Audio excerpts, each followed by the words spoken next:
नमस्कार दोस्तों, स्वागत है आप सभी का आपके अपने YouTube चैनल पर और मैं हूं प्रियंका। फ्रेंड्स, आज हम यूपी टेट और सुपर टेट की सामाजिक अध्ययन यानी कि एसएसटी की जो सीरीज़ है उसमें हड़प्पा सभ्यता के बारे में डिस्कस करेंगे। तो देखिए दोस्तों, जो हड़प्पा सभ्यता है उसे नदी घाटी की सभ्यता भी कहा जाता है, क्योंकि ये जो सभ्यता थी ये नदियों के किनारे विकसित हुई थी। अब देखिए, जो आज की अगर हम बात करें वर्तमान समय की, तो वर्तमान में कुछ लोग तो रहते हैं कहाँ, गाँव में, और कुछ रहते हैं नगर में यानी कि शहरों में।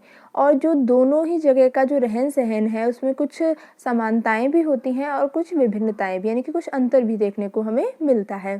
लेकिन क्या आपको पता है कि अगर हम बात करें कब की, अब से लगभग 2500 वर्ष पूर्व की, तो उस समय भी भारत में नगर थे। जी हाँ, उस समय भी भारत में शहर पाए जाते थे।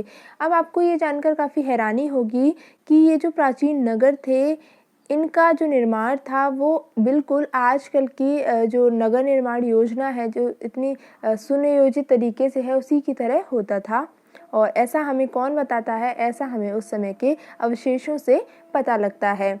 अब देखिए, विश्व की जो प्राचीन नगर सभ्यताएं हैं उनका विकास नदियों के किनारे हुआ था, और नदी के किनारे होने के कारण खेती के लिए पानी की उपलब्धता ने अधिक अन्न उत्पादन में मदद की। क्योंकि देखिए, अगर नदी के किनारे कोई भी रहेगा तो नदी के किनारे क्या है, पानी काफ़ी प्रचुर मात्रा में पाया जाएगा, काफ़ी ज़्यादा पानी वहाँ पर उपलब्ध होगा। और इससे क्या होगा, जहाँ ज़्यादा पानी होगा वहाँ पर खेती के लिए सुविधा होगी और ज़्यादा से ज़्यादा अन्न उत्पादन वहाँ पर हो पाएगा। और अगर किसी जगह पर अन्न ज़्यादा उगता है, यानी कि कोई भी चीज़ ले लीजिए, अगर उस जगह पर ज़्यादा है तो क्या करते हैं, अपने यूज़ के बाद उस चीज़ को बेच देते हैं या दूसरी जगह भेज देते हैं। तो इससे क्या होता है, इससे व्यापार बढ़ता है। तो जब वहाँ पर अधिक अन्न उत्पादन हुआ तो इससे क्या हुआ, व्यापार को बढ़ावा मिला, और इसी से क्या हुआ, नगरों का विकास संभव हो सका। अब व्यापार के लिए जो जल मार्ग था वो काफ़ी ज़्यादा सुलभ था, और इसके साथ ही नदी मार्ग से जो व्यापार था वो सस्ता था, आसान था और सुरक्षित था। और जो नगर का जो जीवन था उसमें अब कृषि की अपेक्षा जो अन्य काम धंधे हैं उनको भी अधिक महत्व मिला, यानी कि खेती तो वो लोग करते ही थे, इसके साथ दूसरे जो काम थे उनको भी वो लोग महत्व देने लगे। और ये जो काम धंधे थे, इनके विकास के लिए जो कच्चा माल होता है और उससे जो चीज़ें बनती हैं, उससे नगरीय जीवन को, वहाँ का जो नगर का जीवन था उसको और उन्नत बनाने में सहायता मिली। अब देखिए, विश्व में अलग-अलग नदियों के किनारे अलग-अलग नगरीय सभ्यताओं का विकास हुआ, जिनमें आज हम किस सभ्यता के बारे में पढ़ेंगे, हड़प्पा सभ्यता के बारे में पढ़ेंगे। और जो हड़प्पा सभ्यता थी वो कौन सी नदी के तट पर विकसित हुई, तो वो थी सिंधु नदी के तट पर। ठीक है, हड़प्पा सभ्यता सिंधु नदी के तट पर विकसित हुई। अब देखिए, अगर हम बात करें हड़प्पा सभ्यता के समय काल की, तो इसका समय काल है लगभग 2500 ईसा पूर्व से लेकर 1500 ईसा पूर्व तक, यानी कि 2500 ईसा पूर्व से 1520 ईसा पूर्व तक हड़प्पा सभ्यता का विकास हुआ। अब हड़प्पा सभ्यता का ये तो था समय क्रम। अगर हम बात करें कि इसकी खोज कैसे हुई, तो 1921 में इसकी खोज हुई थी। और एक स्टोरी है कि जो 1921 में जब भारत में अंग्रेज़ों का राज था, तो इसी वर्ष पुरातत्वविदों ने पंजाब प्रांत में हड़प्पा नामक जो स्थल है उसकी खोज की थी। और देखिए, जो पंजाब प्रांत है उस समय, ये बात कब की है, 1921 की, और उस समय जो भारत और पाकिस्तान था वो अलग अलग ना होकर एक ही था, यानी कि भारत का विभाजन नहीं हुआ था। और जो पंजाब प्रांत है वो उस समय एक ही था। जैसे अभी की अगर हम बात करें तो अभी दो हैं, भारत में पंजाब अलग है और पाकिस्तान में अलग है। लेकिन 1921 में एक ही था। और पंजाब में एक जगह है हड़प्पा, वहाँ पर ये जो हड़प्पा स्थल है 1921 में पाया गया था। और अभी जो वर्तमान में हड़प्पा नामक स्थल है वो पाकिस्तान में है, ना कि भारत में, यानी कि पंजाब, जो पाकिस्तान वाला पंजाब है उसमें है ये हड़प्पा। अब देखिए, ये जो जगह थी और इससे जो अवशेष प्राप्त हुए थे उनके अध्ययन से पुरातत्वविदों को ये मालूम हुआ कि एक नगरीय सभ्यता के अवशेष हैं। और इसी प्रकार सिंध प्रांत में सिंध प्रांत भी कहाँ है आपका, पाकिस्तान में है। वहाँ भी एक गांव मिला जिसको लोग क्या कहते हैं, मोहनजोदड़ो कहते थे। अब देखिए मोहनजोदड़ो का मतलब क्या है, तो देखिए मोहनजोदड़ो का मतलब है मृतकों का टीला। यानी कि कई बार क्या होता है, मोहनजोदड़ो का अर्थ पूछ लिया जाता है तो इसका अर्थ होता है मृतकों का टीला। और यहाँ से भी नगरीय सभ्यता के, कहाँ से, मोहनजोदड़ो से भी नगरीय सभ्यता के अवशेष प्राप्त हुए हैं। अब देखिए ये जो हड़प्पा नामक स्थान था, इससे इस स्थान की मतलब सबसे पहले खुदाई में यही जगह प्राप्त हुई थी, यानी कि इसी जगह के अवशेष मिले थे, इसलिए इसे हड़प्पा सभ्यता भी कहते हैं। यानी कि अगर हम बात करें मोहनजोदड़ो की, तो इस सभ्यता का जो सबसे बड़ा नगर है वो है मोहनजोदड़ो, और सबसे पहले मिला था हड़प्पा, इसलिए इसे हड़प्पा सभ्यता नाम दे दिया गया। अब देखिए ये जो पूरा है, ये जो पूरी सभ्यता है, इसके कुछ क्षेत्र आज पाकिस्तान में है और कुछ भारत में है। जैसे भारत की अगर हम बात करें तो भारत में रोपड़, और रोपड़ कहाँ है आपका, पंजाब में। कालीबंगा जो कि है राजस्थान में। लोथल है आपका गुजरात में, और दायमाबाद है आपका महाराष्ट्र में। यानी कि 4 स्थल हैं अभी इस यहाँ पर, अभी जो आपको पढ़ने लायक है वो 4 ही स्थल हैं। एक तो है कौन सा, रोपड़, रोपड़ है आपका पंजाब में। कालीबंगा जो कि है आपका राजस्थान में। लोथल है गुजरात में, और दायमाबाद है महाराष्ट्र में। ठीक है दोस्तों, आई होप आपको ये समझ में आ गया होगा। अब हम आगे बढ़ते हैं और इन नगरों की विशेषताओं के बारे में कुछ चर्चा कर लेते हैं। तो देखिए जो हड़प्पा कालीन नगर थे, इनका निर्माण एक निश्चित योजना के आधार पर किया गया था। यहाँ की जो सड़कें थीं वो काफ़ी चौड़ी थीं, और वो जो छोटी छोटी गलियों से जुड़ी हुई थी। यानी कि जो छोटी छोटी सड़क थी और गलियाँ थीं वो एक बड़ी सड़क से, चौड़ी सड़क से आकर मिल जाती थी। अब देखिए ये जो सड़कें थीं ये पूर्व से पश्चिम की ओर और उत्तर से दक्षिण की ओर जाती थी, और सड़कों के किनारे पक्की पक्की नालियाँ बनी हुई थी, और प्रत्येक घर की जो नाली थी वो एक बड़े नाले से जाकर मिल जाती थी, और जो नाली थी उसमें एक हल्की सी ढाल होती थी जिससे पानी आसानी से बह सके। अब देखिए इससे हमें क्या पता लगता है कि इस सभ्यता के जो लोग थे वो सफाई और स्वच्छता के प्रति काफ़ी जागरूक थे। अब देखिए अगर नेक्स्ट जो है हमारा पॉइंट यहाँ पर वो है भवन निर्माण। अब हम यहाँ के भवन निर्माणों की विशेषताएं जान लेते हैं। तो देखिए जब हड़प्पा की खुदाई हुई तो यहाँ पर कई तरह की बड़ी बड़ी इमारतें मिली, कई यानी कि बिल्डिंग्स मिली, और इनका जो आकार है वो है आयताकार, यानी कि आयताकार आकार की इमारतें यहाँ से खुदाई में प्राप्त हुई हैं। और यहाँ के जो घर थे वो कोई छोटे घर भी हैं, इसके साथ कई घर हैं जो 2 मंजिला भी हैं। और अगर हम बात करें हड़प्पा और मोहनजोदड़ो की खुदाई के अन्य स्थलों की, तो वहाँ से ये पता लगता है कि जो हड़प्पा कालीन भवन थे, यानी कि जो घर थे, उनका एक निर्माण एक सुनिश्चित योजना के अंतर्गत किया गया था। जैसे कि अगर एक घर की अगर हम बात करें तो हर घर के बीच में एक आंगन होता था, आंगन के चारों ओर कमरे बने हुए थे, और हर घर में रसोई घर, शौचालय और स्नान घर होता था। और अगर मकान 2 मंजिला है तो ऊपर जाने के लिए सीढ़ियाँ वहाँ पर बनी हुई थी। तो देखिए किस तरीके से इनका जो भवन था उसका निर्माण इन्होंने, यानी कि अपने घरों का निर्माण किस तरीके से, अच्छी तरीके से किया था। और इनके घरों की जो ईंटें थीं वो पकी हुई ईंटें थीं, और इससे हमें क्या पता लगता है कि उस समय ईंट पकाने की भट्टियाँ रही होंगी।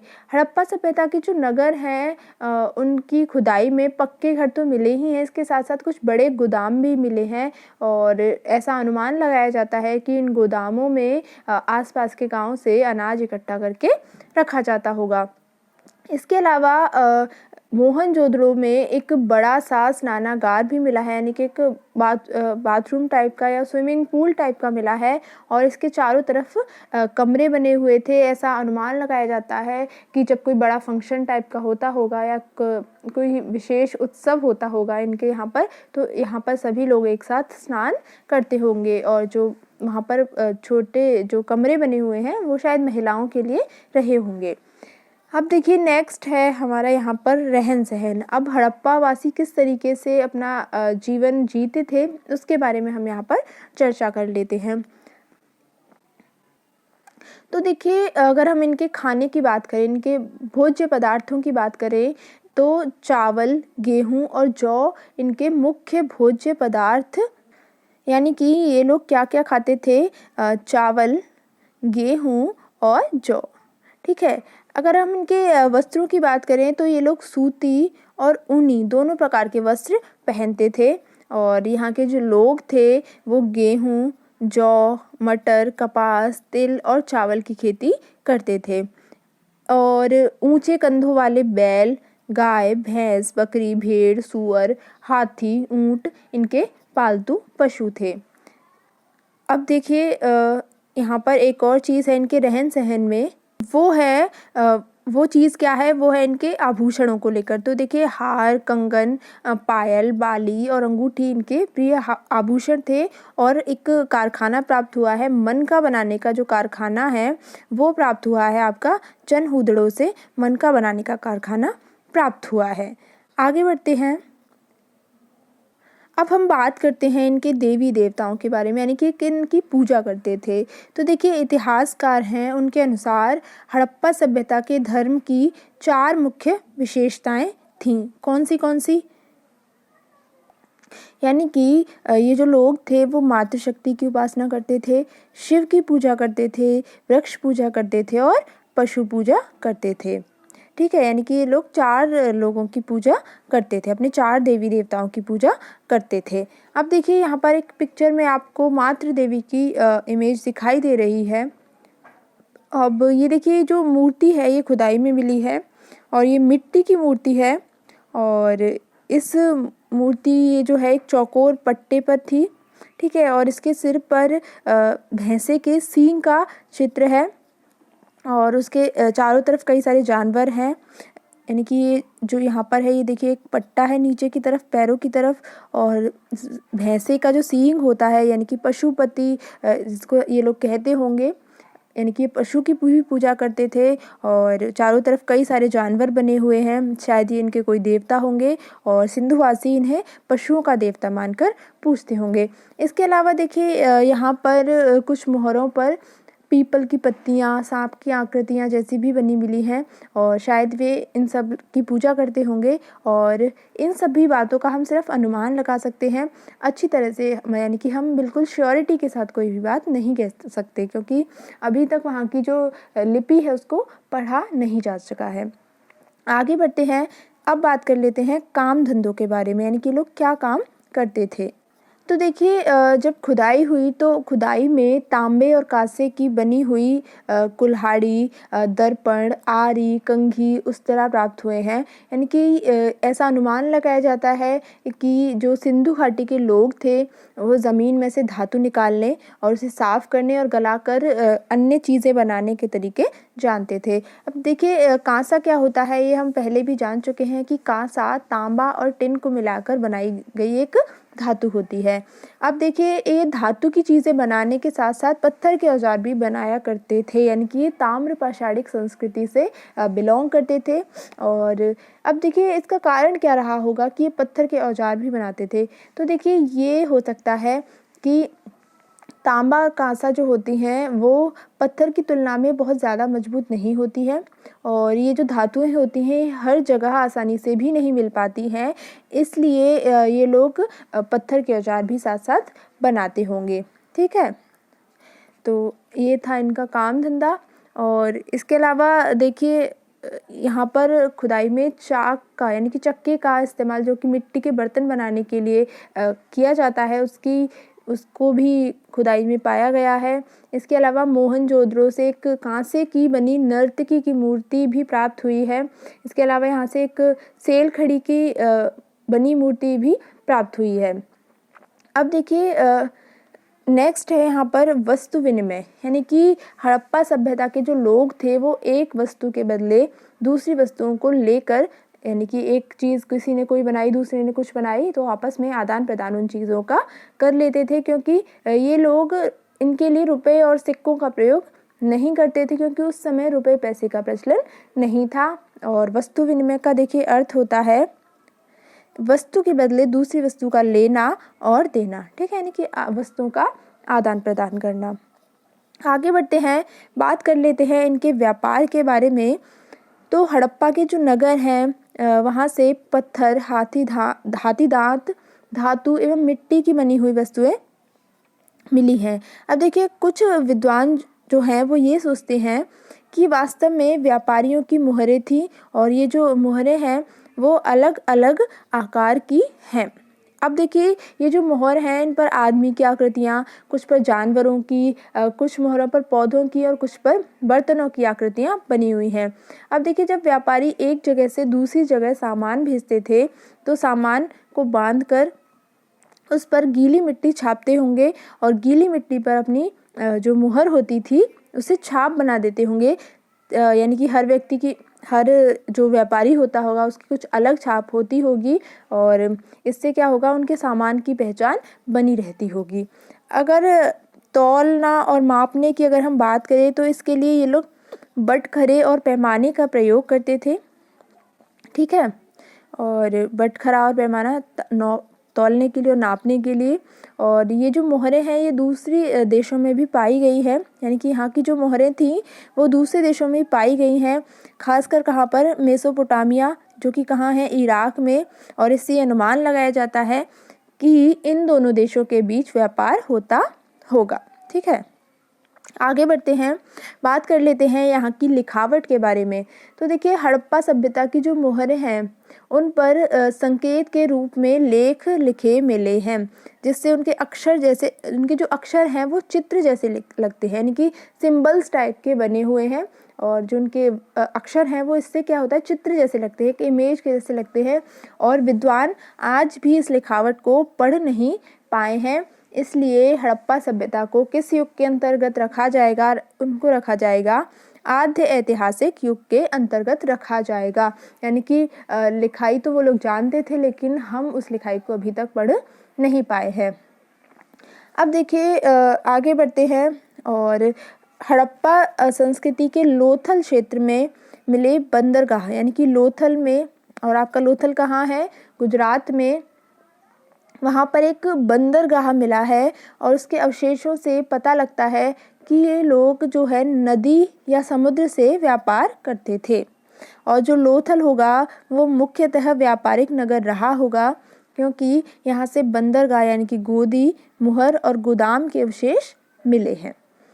अब देखिए नगर निर्माण योजना के साथ साथ इन जो सभ्यता है, ये जो हड़प्पा सभ्यता है, यहाँ के जो लोग हैं उनकी विशेषताओं के आधार पर यह अनुमान लगाया जा सकता है कि इनकी जो शासन व्यवस्था होगी काफ़ी सुदृढ़ रही होगी और जो युद्ध संबंधी अस्त्र शस्त्र होते हैं वो यहाँ पर नहीं मिले हैं। और इसके कारण ये कहा जा सकता है कि राज्य में शांति एवं सुव्यवस्था थी।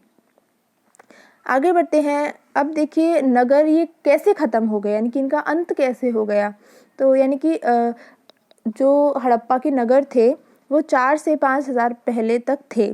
ठीक है, और 1000 वर्ष तक भी थे और फिर किसी कारण से ये नष्ट हो गए या मिट्टी में दब गए।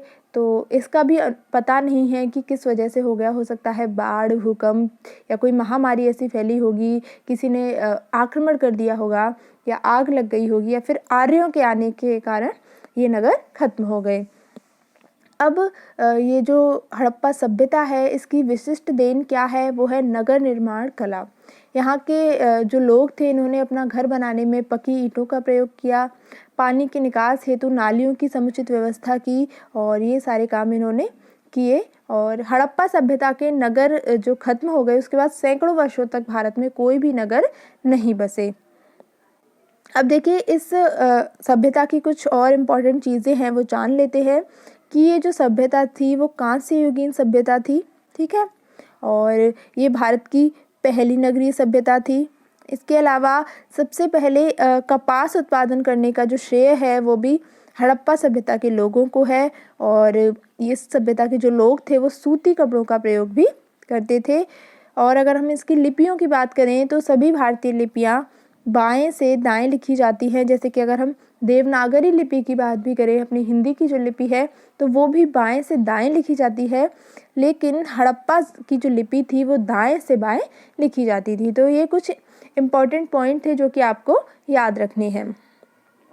तो दोस्तों ये तो थी हड़प्पा सभ्यता की बात। अब हम एक नज़र डाल लेते हैं विश्व की अन्य प्राचीन सभ्यताओं के ऊपर, जिसमें पहली सभ्यता है मेसोपोटामिया की सभ्यता, जो कि कहाँ की है, इराक की है।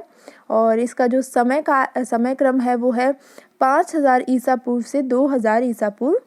और ये जो सभ्यता थी वो दजला और फरात नदियों के किनारे विकसित हुई थी, यानी कि 2 नदियां हैं दजला फरात, इनके किनारे मेसोपोटामिया की सभ्यता विकसित हुई थी। और जिगूरत में इनके प्रमुख देवता निवास करते थे और इनकी जो लिपि थी वो भी हड़प्पा की तरह चित्रात्मक लिपि का ये लोग प्रयोग करते थे। अब देखिए इस तरीके से होता है जिगूरत, और यहाँ पर इनका मुख्य देवता निवास करता है। इस तरीके से लोग यहाँ पर जाते हैं दर्शन करने के लिए, और काफ़ी ऊंचा होता था ये। आगे बढ़ते हैं, अगली सभ्यता की अगर हम बात करें तो वो है मिस्र की सभ्यता, और इसका समय है 5000 ईसा पूर्व से 2000 ईसा पूर्व, सॉरी यहाँ पर 2002 हो गया है, 2000 ईसा पूर्व। और ये जो मिस्र सभ्यता है इसे नील नदी का वरदान कहते हैं, यानी कि अगर आपसे पूछा जाए कि नील नदी का वरदान किसे कहते हैं तो वो कहते हैं मिस्र सभ्यता को, क्योंकि ये कहाँ विकसित हुई थी, नील नदी के किनारे। ठीक है, देखिए दोस्तों, जितनी भी प्राचीन सभ्यताएं हैं वो सभी किसी न किसी नदी के किनारे विकसित हुई थी। जैसे हड़प्पा सभ्यता सिंधु नदी के किनारे, मेसोपोटामिया की सभ्यता दजला फरात नदी के किनारे, और मिस्र सभ्यता नील नदी के किनारे। अब देखिए जो मिस्र की सभ्यता है वहाँ पर जो लोग मर जाते थे उनके जो शव होते थे उनको संरक्षित करने के लिए उनके शरीर पर नाइट्रोन नामक एक पदार्थ का लेप लगाया जाता था, और फिर उसे पतले एवं मुलायम कपड़े से ढक दिया जाता था। और इस प्रकार का जो शरीर होता था उसे मम्मी कहते थे। ये लोग क्या कहते थे, मम्मी कहते थे, और इनको पिरामिड के अंदर रखा जाता था। ठीक है, अब देखिए जो पिरामिड है ये जो मिस्र के राजा थे उनके मकबरे में शवों के साथ, यानी कि जो पिरामिड बनाया जाता था इनमें मम्मी के साथ जो वहाँ के जो राजा रहे होंगे उनके प्रयोग में आने वाली जो बहुमूल्य वस्तुएं थी जिनको वो अपने जीवन काल में प्रयोग करते थे उनके साथ उनको रखा जाता था। और ये जो पिरामिड है इनकी दीवारों पर बहुत सारे सुंदर सुंदर चित्र भी बने हैं, और इससे हमें मिस्र की सभ्यता से संबंधित कई प्रकार की जानकारी प्राप्त होती है। आगे बढ़ते हैं, अगली सभ्यता है क्रीट सभ्यता, और इसका समय है 3000 ईसा पूर्व से 1500 ईसा पूर्व। ठीक है, और जो क्रीट सभ्यता है इसे महान द्वीप सभ्यता भी कहते हैं, और ये जो सभ्यता है ये भूमध्य सागर के किनारे विकसित हुई थी, यानी कि बाकी जो सभ्यताएं हैं वो नदियों के किनारे, और क्रीट सभ्यता कहाँ पर, भूमध्य सागर के किनारे विकसित हुई थी। और यहाँ के जो बर्तन थे उनकी मांग सुंदर चित्रकारी के कारण, यानी कि जो बर्तन थे यहाँ के उन पर काफ़ी अच्छी चित्रकारी की जाती थी, इसलिए यहाँ के जो बर्तन हैं इनकी मांग दूसरे देशों में भी थी। नेक्स्ट है हमारी सभ्यता चीन की सभ्यता। अब देखिए जो चीन की सभ्यता थी ये थी कब से, अब से लगभग 2500 ईसा पूर्व। ठीक है, यानी कि 4500 वर्ष पूर्व थी। ठीक है, अगर हम टोटल बात करें, और 2500 ईसा पूर्व। तो देखिए ये जो सभ्यता थी ये हवांगहो नदी के किनारे पर विकसित हुई थी, और सॉर्टन के कपड़े, बांस पर लिखना सबसे पहले चीन ने ही शुरू किया था। और कागज़ का आविष्कार, एक बहुत ही महत्वपूर्ण चीज़ है कि कागज़ का आविष्कार सर्वप्रथम चीन में ही हुआ था। इसके अलावा जो चीन के लोग थे वो कांसे के बने बर्तनों में भोजन करते थे, और इस सभ्यता की यही कुछ खास बातें थी। तो फ्रेंड्स इसी के साथ हमारा आज का जो वीडियो है वो समाप्त होता है, और हमने काफ़ी सारी इम्पोर्टेंट चीज़ें जानी आज के इस वीडियो से। और अगर आपको वीडियो पसंद आया है तो लाइक और शेयर करना ना भूलें। तो फ्रेंड्स आज के लिए इतना ही, मिलेंगे एक नए वीडियो में एक नए टॉपिक के साथ। तब तक के लिए thank you so much and good bye.